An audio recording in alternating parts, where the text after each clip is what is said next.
বাংলা সিনেমার আজকের দুর্দশার পিছনে আপনি আমরাও কিন্তু অনেকটাই দায়ী। আমরা প্রায়ই অভিযোগ করি বাংলায় ভালো সিনেমা হয় না, বাংলায় এক্সপেরিমেন্ট হয় না, সাহিত্যধর্মী সুন্দর গল্পের সিনেমা কোথায়? বাংলা সাউথের নকল করছে, নিজের শেকড় হারিয়ে ফেলছে। কিন্তু এই অভিযোগগুলো করার সময় আমরা নিজেদের দিকে আঙুল তুলতে ভুলে যাই। বাংলায় ভালো সিনেমা, অন্যরকম গল্পের সিনেমা যখন আসে আমরা সেটার দিকে ফিরেও তাকাই না। যেমন ধরুন না, একটা সিনেমার গল্প যদি এরকম হয়, বহুদিন আগে প্রেমিক প্রেমিকার বিচ্ছেদ হয়ে গেছে, এখন যে যার নিজের জীবন যাপন করছে, কিন্তু প্রেমিক বা হিরোর ক্যান্সার ধরা পড়েছে। সে শেষ ইচ্ছা পূরণের জন্য শেষ কয়েকটা দিন তার সেই প্রাক্তন প্রেমিকার সাথে কাটাতে চায়, লুকিয়ে নয় বলে কই। শেষ কয়েকটা দিন প্রাক্তন প্রেমিকার সঙ্গ চায়। তখন কেমন হবে সম্পর্কের টানাপোড়েন? আশেপাশের মানুষ, নিজের পরিবার, আত্মীয়, স্বামী, সংসার সবাই কিভাবে রিয়াক্ট করবে? আর নিজেদের মনের যে সুতোটা যেটা বহুদিন আগে ছিঁড়ে গেছিল, সেটা কি সত্যিই ছিঁড়ে গেছিল?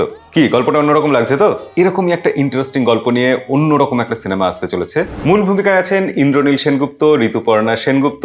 বহুদিন বাদে ইন্দ্রনীল সেনগুপ্ত আবার বাংলায় কাজ করবেন। আর ঋতুপর্ণা সেনগুপ্ত, তিনি 35 বছরেরও বেশি সময় ধরে বাংলায় দাপিয়ে কাজ করছেন, এখনো লিডিং হিরোইন। সিনেমার টিজার এসেছে এবং দেখে বেশ ইন্টারেস্টিং লাগছে। অন্যরকম ফ্রেম, অন্যরকম বিজিএম। তার কারণ পেছনের কাঠামোটা, গল্পটা একেবারে অন্যরকম। সেই গল্পটা আপনার শুনে কেমন লাগলো? সিনেমাটার ব্যাপারে কতটা এক্সাইটেড? টিজার এসে গেছে, দেখেছেন কি? কমেন্টে লিখে জানাবেন অবশ্যই। এরকম ভিডিও আরো দেখার জন্য আমাদেরকে ফলো করে রাখবেন।